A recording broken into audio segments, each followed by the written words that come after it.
हमारा कंप्लीट हो चुका है। ठीक है, आज हम chapter number 17 stars and the solar system वहां से स्टार्ट करेंगे। ठीक है, तो चैप्टर में हम देखते जाएंगे और समझते जाएंगे। ठीक है, सबसे पहला इंट्रोडक्शन थोड़ा है वो देख लेते हैं। ठीक है,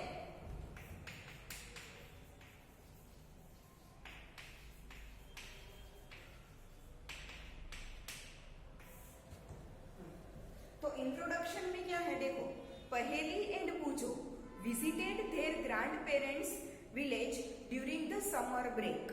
after dinner they went on the roof of the house. It was a clear cloudless night. They were surprised to see a large number of bright stars in the sky. They had never seen such a beautiful scene in their city. गांव में अगर आप रात को देखो ना तो आपको स्काई एकदम क्लियर दिखेगा और बहुत सारे स्टार्स आपको दिखेंगे, बट सिटी में ऐसा देखने को नहीं मिलता। क्यों? रीजन इज क्योंकि सिटीज में बहुत सारी लाइट्स, ब्राइट लाइट्स होती है, प्लस पोल्यूशन बहुत ज्यादा होता है। इसी की वजह से हमारा व्यू है वो क्या हो जाता है, ब्लॉक हो जाता है, इसलिए हमें स्काई क्लियर नहीं दिखता। बट आप विलेजेस में जाओ तो वहां पे ना ही पोल्यूशन होता है और ना ही रात में एकदम ब्राइट लाइट्स होती है। ठीक है, और सिटी में तो हमें पता है रात में कितनी सारी लाइट्स होती है रोड पे वगैरह पे, है ना, और पोल्यूशन भी इतना ही होगा because of vehicles and industries. ठीक है, इसीलिए ब्राइट एकदम स्काई, क्लियर स्काई सिटीज में हमें नहीं दिखने को मिलता, बट विलेजेस में वो हमें अच्छे से दिखता है। ठीक है, Paheli wondered why the village sky was so different from the night sky in big cities.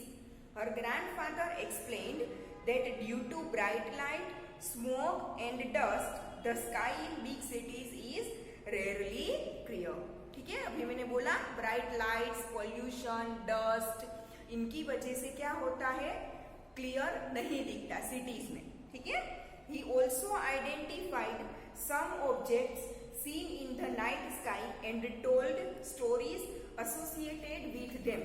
उसके ग्रैंडफादर ने क्या किया, उसे स्काई में बहुत सारी चीजें दिखाई और उसके रिलेटेड जो लोग स्टोरीज बताते हैं वो भी उन्हें बताई।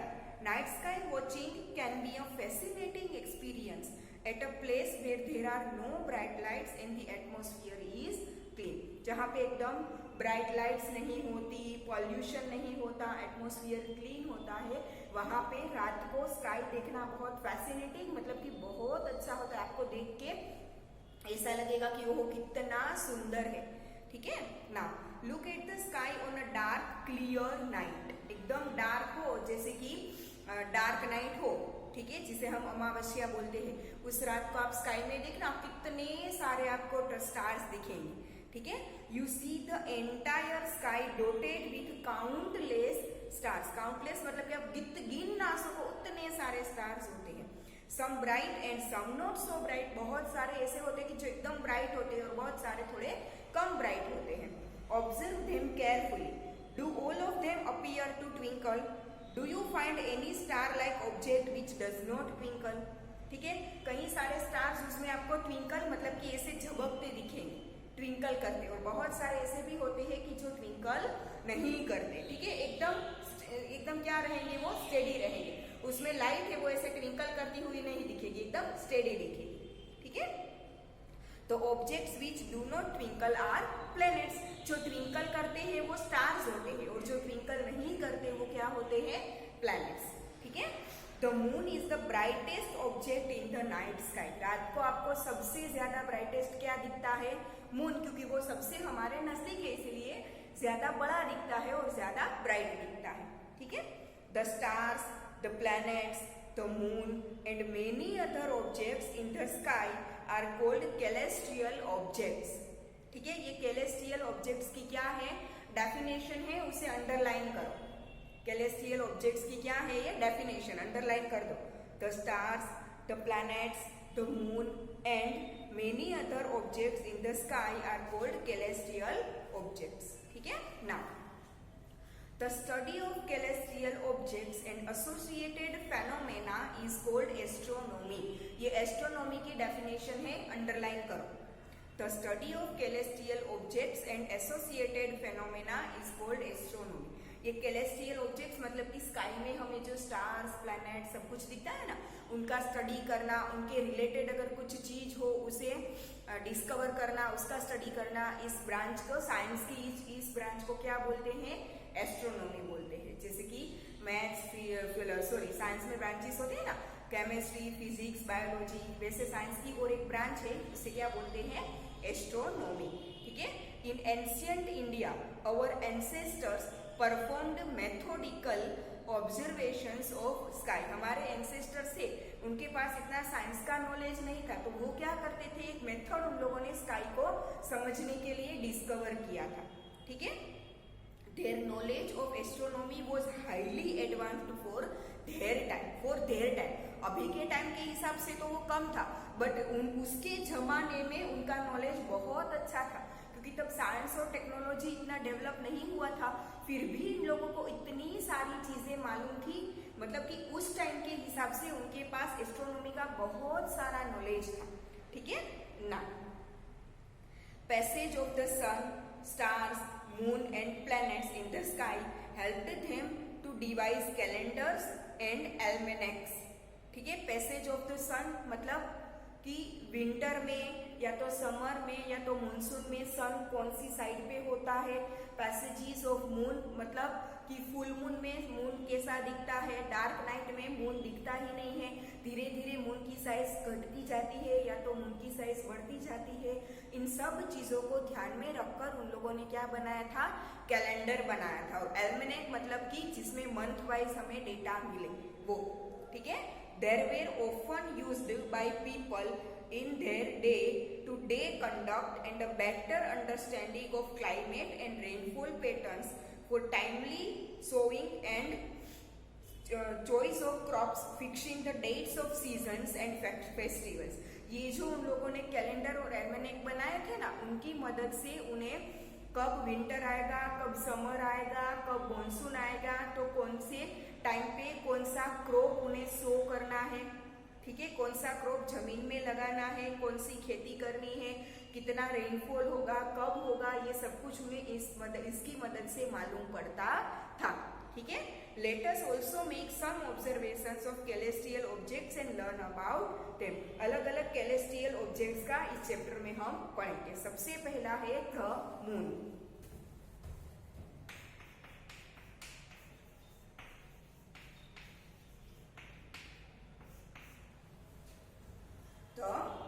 मून क्या है, यहाँ पे देखो एक एक्टिविटी दी है। क्या दी है, observe the moon continuously for several nights, preferably from one full moon to the next. क्या करना है, रोज रात को जाके मून को ऑब्जर्व करना है। कब से स्टार्ट करोगे, प्रेफरेबली प्रीफर किया है यहाँ पे फुल मून से स्टार्ट करो, एक फुल मून से, फिर जब दूसरा फुल मून आए तब तक रोज जाके स्काई में मून को ऑब्जर्व करो। Make a sketch of the moon every night in your notebook and note the day from the day of the full moon। सब रात को जाके क्या करना है, मून को देखना है। हाँ, जैसा दिख रहा है वैसा शेप आपकी नोटबुक में ड्रॉ कर लो। वैसा आपको क्या करना है, एक फुल मून से स्टार्ट करके दूसरा फुल मून आए तब तक रोज जाके ऐसे मून का आपको स्केच बनाना है। कैसा स्केच, जैसा वहां पे दिख रहा है वैसा ही बना दो। अगर पूरा दिख रहा है तो पूरा ड्रॉ करो, आधा दिख रहा है तो आधा ड्रॉ करो, जैसा दिख रहा है वैसा स्केच बना दो। ठीक है। फिर क्या करना है, also note every day the part of the sky in which the moon is seen. और रोज हमें और क्या करना है, कौन से स्काई के कौन से पार्ट में हमें मून दिख रहा है, वेस्ट में दिख रहा है, ईस्ट में दिख रहा है, एकदम सामने दिख रहा है, कहाँ पे दिख रहा है, वो भी रोज के रोज हमें नोट करते जाना है ना। Is there a change in the shape of the moon every day? Yes, every day moon के शेप में चेंज होगा, वो तो हमें पता ही है। Now are there days when the shape of the moon appears to be perfectly round? कोई ऐसा दिन आया जब आपको मून का शेप परफेक्टली राउंड दिखता है? यस, फुल मून के दिन, इसीलिए तो हम उसे फुल मून बोलते हैं ना। ठीक है। तो are there days when the shape of the moon appears to be perfectly round? Yes, ऐसा एक दिन था जब आपको वो परफेक्टली राउंड दिखा, उसे हम क्या बोलते हैं, फुल मून। ठीक है। Are there days when the moon can not be seen at all even if the sky is clear? कई बार ऐसा होता है कि स्काई एकदम क्लियर होता है, मतलब कि कोई पोल्यूशन, कोई डस्ट, ब्राइट लाइट वगैरह नहीं होता, फिर भी स्काई में हमें मून नहीं दिखता, ठीक है, उसे हम क्या बोलते हैं, अमावस्या बोलते हैं ना, ठीक है। The day on which the whole disc of the moon is visible is known as the full moon day, ठीक है। जब मून हमें पूरा दिखता है उसे हम क्या बोलते हैं, फुल मून डे। अंडरलाइन कर दो फुल मून को, ठीक है। ये फुल मून की क्या है, फुल मून डे की डेफिनेशन है, अंडरलाइन करो क्या है। The day on which the whole disc of the moon is visible is known as the full moon day, ठीक है ना। Thereafter, every night the size of the bright part of the moon appears to become thinner and thinner. Full moon के दिन वो पूरा हमें moon दिखेगा, ठीक है। फिर डे बाय डे उसका जो ब्राइट पार्ट है वो थीन होता जाता है, मतलब कि थोड़ा थोड़ा कम होता जाता है, ठीक है। On the 15th day the moon is not visible, ठीक है। एग्जैक्टली 15 डेज हो गए, उस दिन हमें मून विजिबल नहीं होता, मतलब कि हमें मून दिखता ही नहीं है। This day is known as the new moon day, ठीक है। अमावस्या को इंग्लिश में क्या बोलते हैं, न्यू मून डे, जिस दिन हमें मून दिखता ही नहीं है, ठीक है। It is known as new moon day, ठीक है। The next day only a small portion of the moon appears in the sky. New moon day का जो दूसरा दिन होता है उसमें एक स्मॉल पोर्शन, मतलब कि आपको सिर्फ ऐसा एक लाइन जैसा स्काई में दिखेगा मून का, ठीक है, बहुत पतली लाइन जैसी दिखेगी, ठीक है। Now this is known as the crescent moon, इसे क्या बोलते हैं, क्रेसेंट मून।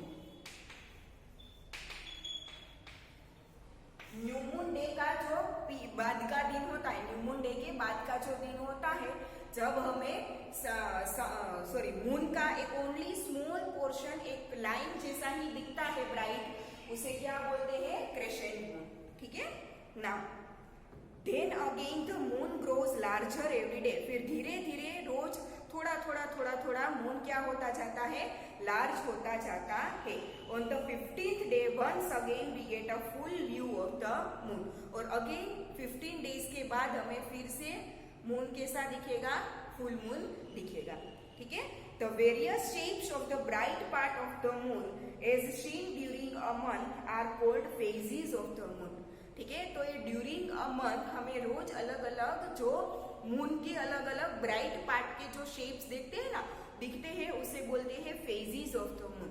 कई बार फुल मून, कई बार उससे छोटा होके एकदम पतली लाइन, फिर न्यू मून डे, फिर से छोटा पतला से थोड़ा बड़ा होके फिर से फुल मून डे। ये जो हमें शेप अलग अलग मून के अलग अलग जो ब्राइट मून के हमें जो अलग अलग शेप्स दिखते हैं उसे क्या बोलते हैं, फेजेस ऑफ द मून, ठीक है ना। Phases of the moon play an important role in our social life, हमारी रोज की जो लाइफ होती है ना उसमें ये फेजेस बहुत सारा इम्पोर्टेंट रोल प्ले करते हैं।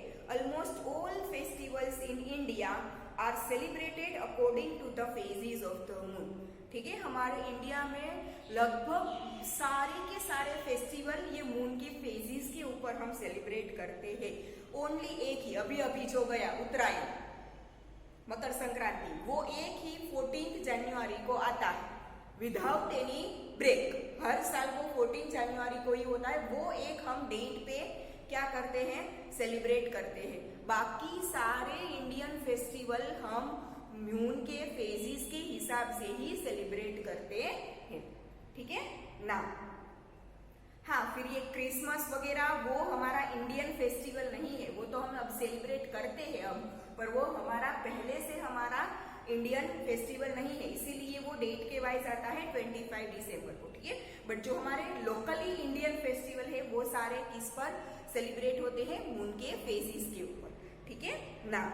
For example Diwali is celebrated on the new moon day, Diwali कब होती है, न्यू मून डे के दिन, ठीक है। उस दिन चांद नहीं दिखता, मून नहीं दिखता।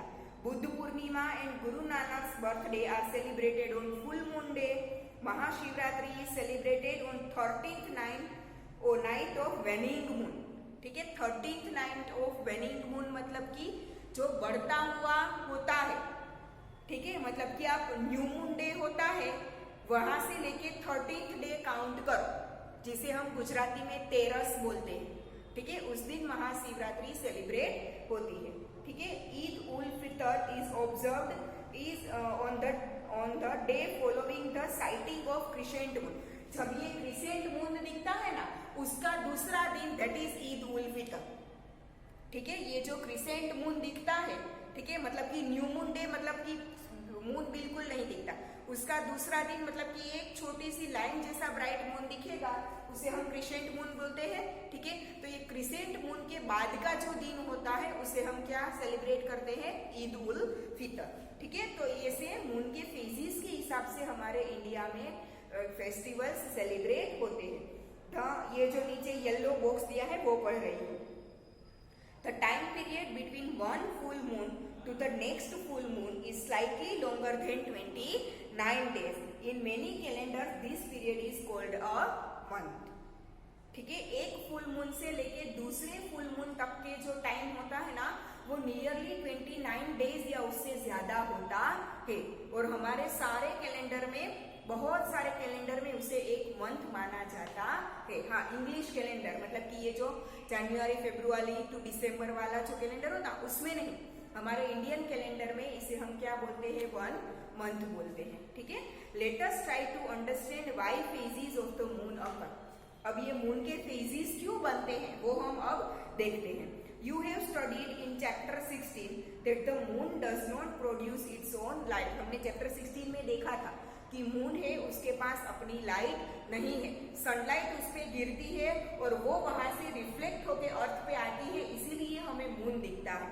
मून के पास, जैसे अर्थ के पास अपनी लाइट नहीं है, सन की लाइट से हमें दिखता है ना, ठीक है, वैसे मून के पास भी अपनी लाइट नहीं है। सन की लाइट मून पर गिरेगी, वो वहां से रिफ्लेक्ट होके हमारे पास आएगी, इसीलिए हमें मून दिखता है।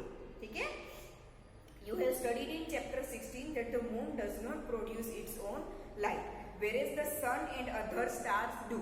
सन की तरह जो अलग बहुत सारे स्टार्स हैं जो अपनी लाइट प्रोड्यूस करते हैं।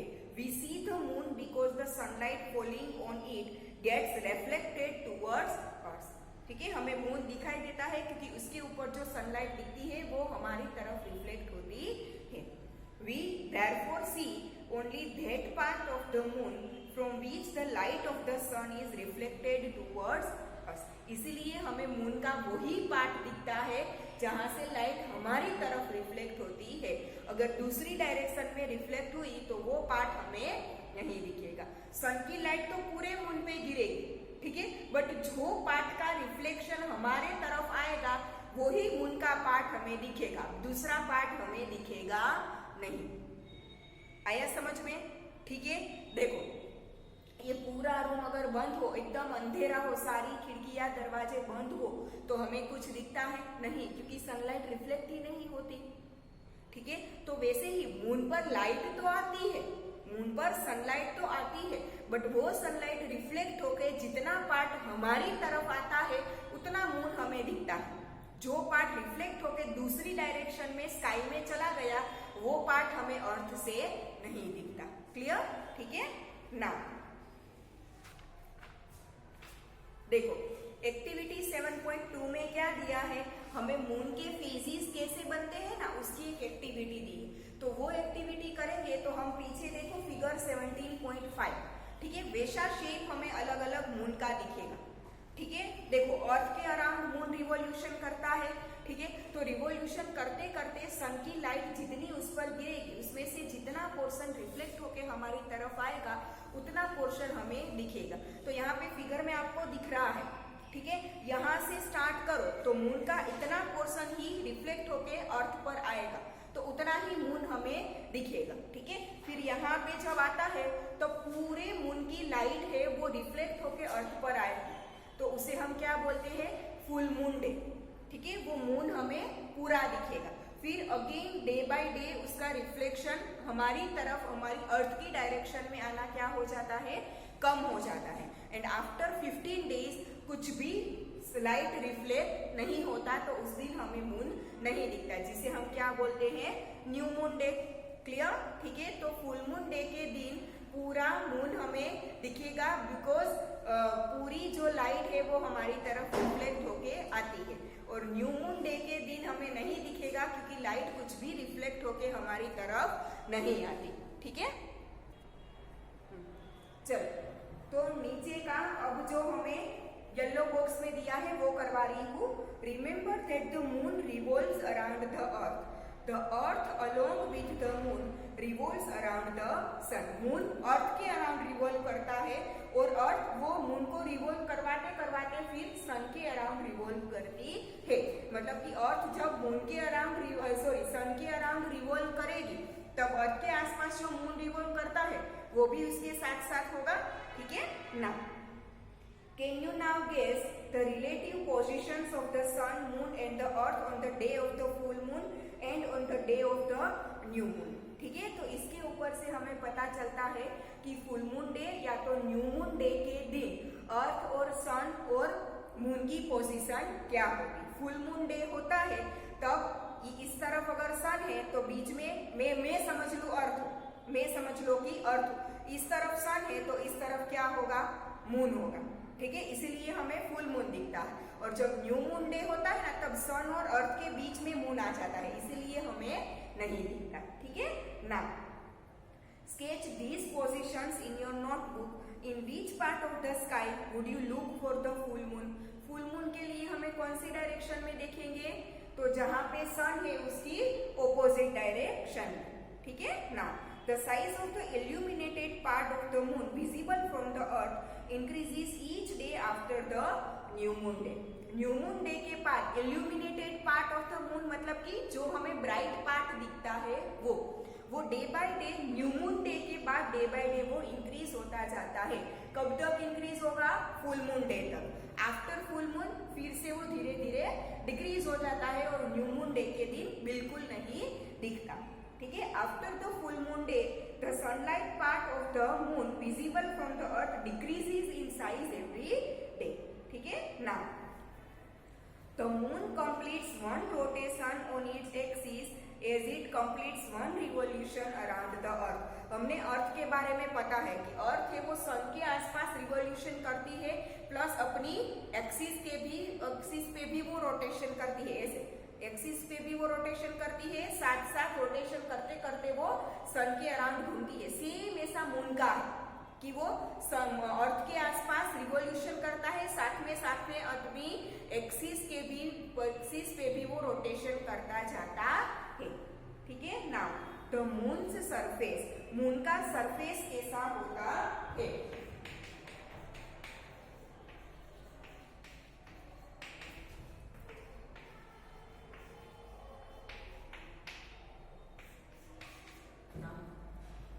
द मून्स सरफेस, मून का सरफेस कैसा है। The moon is a fascinating object for poets and story tellers. Poets मतलब कि जो कवि वगैरह होता है, स्टोरी टेलर्स जो होते हैं, उनके लिए मून एक फैसिनेटिंग ऑब्जेक्ट है। वो अपनी कविताओं में, अपनी स्टोरी में मून का बहुत बार नाम लेते हैं। But when astronauts landed on the moon they found that the moon's surface is dusty and barren. जब एस्ट्रोनॉट्स ने मून के सरफेस पर लैंड किया तब उन्हें पता चला कि जैसे हम एकदम ब्राइट मून देखता है वैसा तो मून पे कुछ भी नहीं है। मून पे तो डस्ट वगैरह, जैसे अर्थ पे डस्ट वगैरह है ना, धूल, मिट्टी, पत्थर, वैसे ही अर्थ भी वैसे ही मून का सरफेस भी वैसे ही डस्टी एंड बैरेन मतलब कि रन के जैसा, डेजर्ट के जैसा, क्योंकि वहां पे तो ट्रीज वगैरह कुछ भी नहीं है। तो पूरा मीन ऐसा, पूरा मून ऐसा कैसा है, बैरेन मतलब कि कुछ भी नहीं है उस पे, सिर्फ डस्ट और पत्थर के अलावा कुछ नहीं दिखेगा। वहां पे ट्रीज भी नहीं है तो पूरा मून डेजर्ट के जैसा ही है। ठीक है। There are many craters of different sizes. Craters मतलब कि नीचे जो फिगर दी है आपको, ठीक है, उसमें यहाँ पे ये जो राउंड शेप आपको अलग अलग दिख रहे हैं, छोटे बड़े, ठीक है, उसे क्रेटर्स बोलते हैं। तो मून की जो लैंड है ना, वैसे उस पर ऐसे छोटे बड़े राउंड शेप बहुत सारे हैं जिसे क्रेटर्स बोलते हैं। It also has a large number of steep and high mountains. Earth पे जैसे बड़े बड़े माउंटेन्स होते हैं, ऊंडी स्टीप्स होती है, वैसा मून पे भी है, माउंटेन्स भी है, स्टीप्स मतलब कि खाड़ी वगैरह भी है। Now, some of these are as high as the highest mountains on the earth. बहुत सारे अर्थ की तरह, बहुत अर्थ पे जैसे हाईएस्ट माउंटेन बहुत ऊंचे है ना, वैसे मून पे भी ऐसा है। ठीक है ना। The moon has no atmosphere. जैसे अर्थ के पास अपना एटमॉस्फेयर है ना, वैसे मून के पास अपना एटमॉस्फेयर नहीं है। इट हैज नो वाटर, और मून पर वाटर भी नहीं है। तो can any life exist on the moon? No. हम एटमॉस्फेयर है, हवा है, ऑक्सीजन है, तभी तो हम ऑक्सीजन इनहेल करके क्या करते हैं, रेस्पिरेशन करते हैं। और मून पे तो वो है नहीं, तो रेस्पिरेशन करने के लिए ऑक्सीजन कहाँ से मिलेगा? वहां पे वाटर भी नहीं है, तो बिना वाटर और ऑक्सीजन के लाइफ पॉसिबल है नहीं। इसीलिए लाइफ मून पर लाइफ एग्जिस्ट नहीं करती। ठीक है ना। Did you know on July 21, 1969 Indian time के हिसाब से जुलाई 21, 1969 the American astronaut Neil Armstrong landed on the moon for the first time. He was followed by Edwin Aldrin. ठीक है। और मून पर सबसे पहला लैंड करने वाला पर्सन कौन था? अमेरिका का Neil Armstrong. And he was followed by Edwin Aldrin, मतलब कि उसके साथ दूसरा भी कोई गया था, उसका नाम क्या था? Edwin Aldrin. पर अपने जो शिप्स लेके गए हैं तो होते हैं ना वो स्पेसशिप्स, वो स्पेसशिप्स में से सबसे पहला मून पर पैर रखने वाला इंसान कौन था? Neil Armstrong. और उसके बाद उसी शिप में से कौन नीचे उतरा था? Edwin Aldrin. ठीक है। तो ये दोनों सबसे पहले गए थे, पर सबसे पहले मून की लैंड पर अपना पैर रखने वाला नील आर्मस्ट्रॉन्ग था। इसीलिए हम ऐसा बोलते हैं कि मून पर सबसे पहले जाने वाला पर्सन कौन है? Neil Armstrong. क्लियर? ठीक है। तो आज हम यहाँ तक रखते हैं। स्टार्स के बारे में हम नेक्स्ट लेक्चर में पढ़ेंगे।